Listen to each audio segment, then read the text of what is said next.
Hi there, and welcome back. This is Joy Sightings, edition 29. Today I read the 5th chapter in Tales of the Resistance by David and Karen Maines, entitled The Most Beautiful Player of All. The Dagoda of the Enchanter loomed in the middle of Enchanted City, so that none would forget the watching eye of the fire wizard. Close by, and a happier place, was the Palace of Players. Here the people of the city, filled with weariness and heart-sickness, came to forget for a time their griefs and fears and pains. Thespia stood in the wings of the stage, brushing her long and luxuriant hair. She was the most beautiful of all the players, and even now she could hear the house chanting her name. "Thespia! We want Thespia!"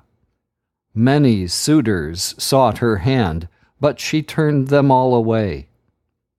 "Flowers from the Dagoda," the assistant stage manager called. Thespia yawned and instructed that the gift be delivered to her suite in the palace. 4 minutes! 4 minutes! The call boy warned. Thespia straightened her gown and took one last look in the mirror. Through a crack in the thick velvet curtain, she could see that the theater was full. It was almost time for the play to begin. "Poor ones, poor ones. Forget for a while, then home again only to remember your empty half-lives." She whispered this hollow blessing over them. "See ya tonight," the lead actor shouted as he turned to take his position. "Quiet," warned the stage director. "But—" Thespia wanted to protest to the actor. Then she shrugged her shoulders and turned to wait for that always thrill, the curtains rising and the stage filling with the sudden radiance of spotlights, then the sonorous voices of the trained players. She particularly loved tonight's play. The Return of the King had been banned for years, but recently several old myth cycles had been restored to the palace repertoire. "We need a king." Thespia quickly looked around as though the stagehands could read her innermost mind. Treason, this thinking, she knew it. Careful, or the most beautiful player of all could play a final role tied to a stake at Burning Place. The first rule all children of Enchanted City learned after branding was, "There is no such thing as a king. Death to pretenders." "Senseless," she thought, and looked around again. "If there's no such thing as a king, why such a fuss? The placards, the lectures, the propaganda songs. No king, the enchanter's the thing." Silence would have helped her to forget, but each protest made her wish all the more. If only there really were a king. 3 minutes! 3 minutes! As a lonely understudy, Thespia had determined to be the finest player in all Enchanted City. Unlike the other actresses, who became arrogant and haughtily cut all ties with their past, Thespia perfected her art in the streets. She refused to become enamored with the sterile practice rooms, the posh living suites, and the luxuries of the Palace of Players. She bound up her flaxen hair with common cloth and walked around the marketplace, listening to how real people spoke words. Often she went back to her own people, to Moir Oxon, where they lived, to the stacked hovels where she had been raised. There she carried old Granny's burdens that weighed their bent backs double, and she brought tidbits of food for the always hungry waifs. She wept when orphans were taken away to the orphan keeper, and she felt the cold whistling through these always night lives, and remembered what it was to never have enough fire or power. Their pain became her own, and their small and meager joys as well. Because she did not despise them, she was loved, and it was they, the street people sitting on the gallery floor, who called her name. One night, one terrible night, her cousin's wee baby wriggled in agony in Thespia's arms while searchers hunted its mother, who was foraging in the city edge work shift. It scrunched up its tiny face, took a last long breath, and died. Shuddering with sobs, Thespia hid in a tower of the players' palace. How could she act the next night, play the comic, with this terrible knowledge that babies died who shouldn't die in Enchanted City? She grieved with new understanding. There was little she or anyone could do. Placards in the tower proclaimed, "It is forbidden to watch the day." Her bitter soul declared, "Another ridiculous rule. I will watch the day, and if it slays me, then I am slain." As the golden sun rose, burning her eyes with grandeur and casting a brilliance over Enchanted City, Thespia thought she had never seen anything so beautiful.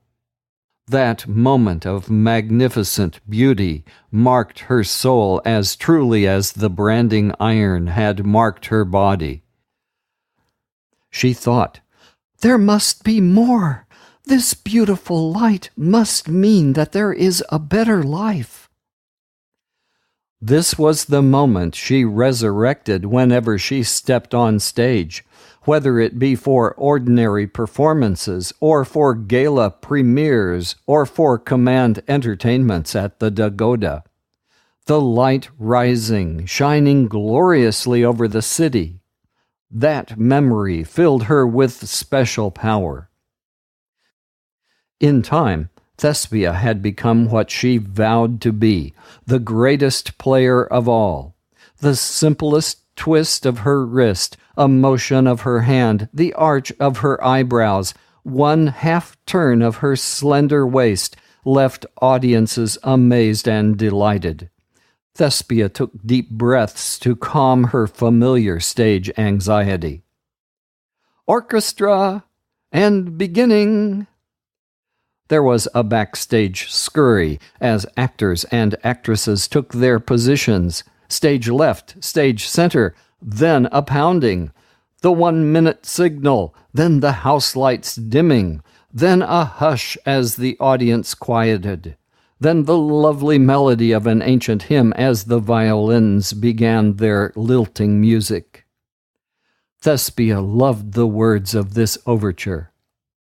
"Let us go down, and clasp hands, and breathe life, and taste the jagged edge of pain, and sing songs of the better place, the better time, the better day." No wonder she had fallen in love. For too long, Thespia had watched the breakers cudgel men and women in Moir Oxon.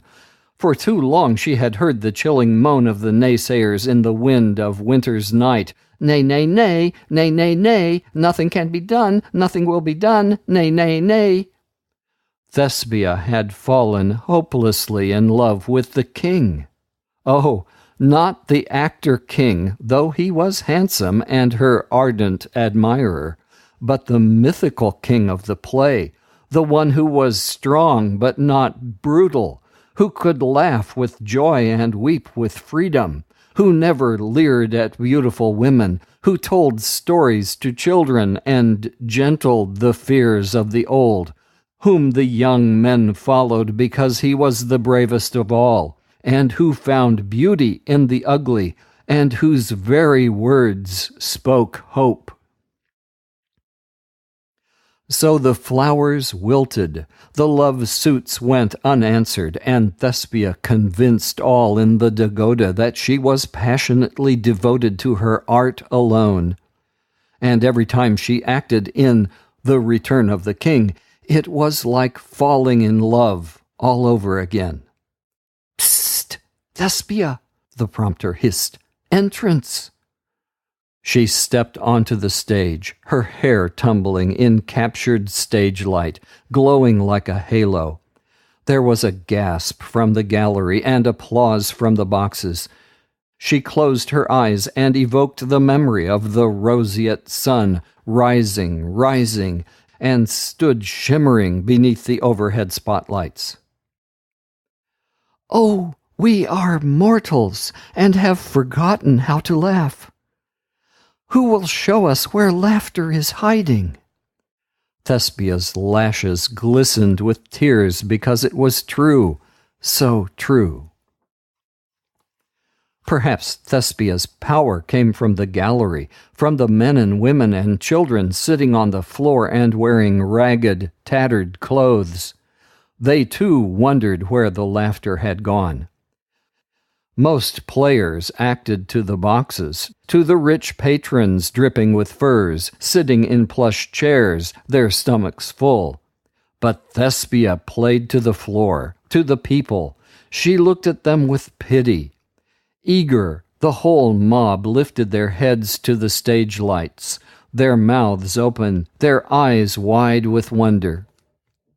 Thespia loved to make them laugh, loved their unsophisticated whooping, howling, and floor-pounding. She loved to make them weep, to spill the overflow of sorrow that became dammed up in the dark horrors of Enchanted City. Tonight, beyond the circle of reflected stage light, she thought she saw a man standing. But he was in the gallery shadow. Strange! Why don't the ushers have him sit down or leave? 2 stage beats, a pause. At this moment, the actor king stepped from the wing. This was one of the play's dramatic moments, the actual return of the king. But suddenly the lights flickered and dimmed. A groan went up from the theater. "Power out! Oh, power out!" Even the players on stage moaned. "Lights! Lights! Lights!" shouted the street people. "Doesn't anything ever work in this wretched city?" In dismay, Thespia realized she had spoken out loud. The actor king leaned close to her. "Careful, rumors say there's a revolt underfoot." But then Thespia realized that a light was shining in the darkened auditorium. The man she had seen in the gallery shadow seemed to be standing in his own light. She gasped and took a closer look. He seemed vaguely familiar. From the back of the hall, he raised his hand in greeting. Shyly, hardly realizing she did so, she reached out her hand toward him. And the theater quieted as all watched the man walk within a center of radiance to the orchestra pit. He perched upon the rim, apologized to the musicians, and vaulted up to the stage. "This is where I make my entrance, I believe," he said, and his voice was wonderful, filled with the echo of faraway hills and laughing country streams. He stood in the middle of the stage and held out strong arms. "There is a real kingdom," he announced, "and a real king." Without knowing that they moved, all the players took one step closer to his warmth. Some in the gallery rose to their knees. The man motioned to the conductor.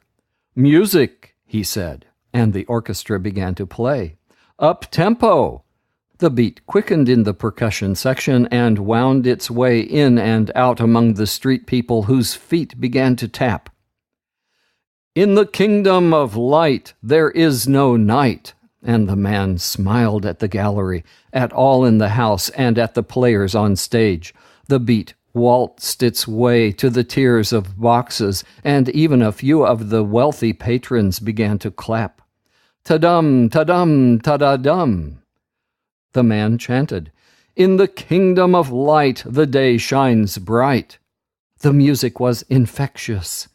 Now many chanted back, "In the kingdom of light the day shines bright." "Ta-da, ta-da, ta-da-dum," played the orchestra. The man raised his hands for quieter music and sang, "Have you ever heard of a kingdom where outcasts are welcomed?" And the people answered, "No." "Have you ever heard of a kingdom where every orphan had a home?" "No." "Or where those who loved light could live in it? Or where those who sought for a king found him?" The man lowered his voice to a stage whisper, and the whole audience leaned forward to hear. "In the kingdom of light, everything's right." "Ah," sighed the house, and for a moment everyone in the audience knew this was no play, no myth cycle dragged out of the palace archives. "Ah," sighed the gallery again, a long sigh. If only there was such a place, such a real place. The man offered his arm to the actor king standing on one side of him, and his other arm to Thespia, who also stood near. She looked out on the audience and gasped. The people in the gallery were clothed in warm garments. Their runny sores were healed. They were clean and healthy. This couldn't be true. She blinked her eyes and stared again and realized she was seeing the people through the glow of the man's light. Tears ran down her cheeks, real tears, not players' tears. If it could only be, if there really were such a place. Who are you?" she asked, and he answered, "You know who I am." Sobs broke her words. But how do we find this kingdom of which you speak?" He turned, took both her hands in one hand, and wiped away her tears. The other players gathered close, and one put their arm around Thespia's shoulders to comfort her. The man answered, "Follow me. The real kingdom is wherever I walk, and whenever anyone walks with me." Thespia knew. He was wearing common clothes, the plain garments of the people, but she wanted to fall at his feet and bow. Tears blurring her vision, she turned from the man, faced the audience, and walked to the edge of the stage. She stretched one hand to him and one hand to the gallery as if in introduction. She said, "The king, my lord, the people." Suddenly, the lights blinked off and on. The man-made power was coming up. Someone in the boxes shouted, "There's no such thing as a king. Death to pretenders." And several began to chant, "Death, death, death." The orchestra stopped playing, and all the notes tumbled together and fell in a heap. And the man-made power suddenly came fully on, and the lights blazed forth. The audience shifted in their seats and patted their clothes straight. What a strange play! It must be intermission. But then all these old myth cycles were odd. They stood to stretch, and the magical moment was gone, and the players exited, trying to remember what lines had been said and which lines remained to be said, and who had the last cue. And the stage director didn't know which act to call next. But Thespia stayed beside the man who was buttoning his coat as though he meant to go. She asked, "Are you going?" "Yes, the moment for believing is gone." She held her breath. Can I come with you?" He bowed and took her hand and kissed it, and he helped her climb as gracefully as possible over the orchestra pit, and they walked down the aisle and left the theater together. And very few seemed to see them go. And Thespia became a street player in the back alleys and dead ends of Enchanted City, acting out the king's story in such a way that all who saw her suspected, then hoped that there was a real kingdom. Like the king, she worked in common clothes, and she never gave the luxuries of the palace a backward glance. Because when one has found one's real love, it is easy to leave what has only been pretend.